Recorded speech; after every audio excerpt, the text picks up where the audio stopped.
Mobile सुधरवून घरी आलो तर काय मोबाईलचा कवरच गेला. मग काय चला म्हणलो आता याला फोडफाड करूनच टाकूया.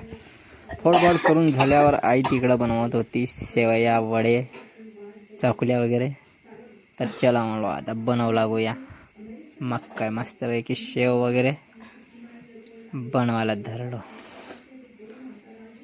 आई म्हणते नको करू, पण मला माझ्या अंगातले किडे खाण्यासाठी तवतव करत होते, कारण की हे कुटूर खाजे मलाच जास्त आवडतात.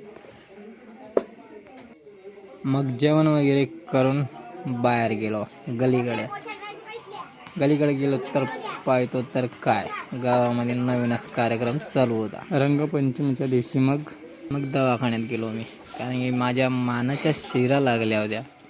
ह्या आलीची शिर आहे ना, ते मस्त जडजड खिचत होती आणि तिच्यामुळे माझा छाता दुखत होता, हात वगैरे दुखत होते. तर मग दवाखान्यात गेलो. दवाखान्यातून गोळ्या वगैरे घेतलो आणि मग चला म्हणलो आता मंडई नाही घर पाहायला. पोरल्यामध्ये भरते घर रंगपंचमीच्या दिवशी दरवर्षी.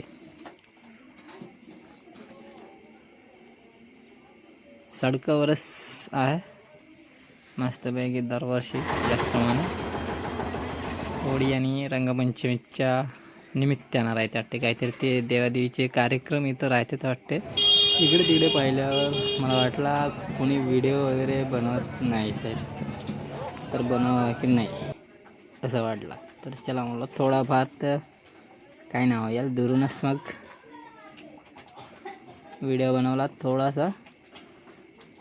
अशा प्रकारे राहते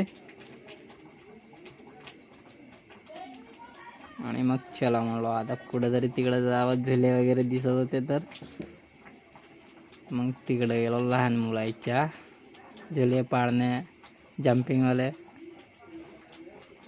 यांना पण माझा पण बचपन आठवला. पण आमच्या भारी तेवाले होते नाही का, गोलवाले घोडेवाले. आता हे आहेत घसरपट्टी आहेत, आता जम्पिंग आहे आणि पाडणे. आता चला म्हणलं मग घरी जाताना मग मला समोसे वडे भजे वगैरे दिसले. समोसे आणि भजे घेतलो आणि मग घरी आलो. आणि तुम्हाला माहितीच आहे मी घरी आल्यावर कामाला लागूनच राहते. म्हणून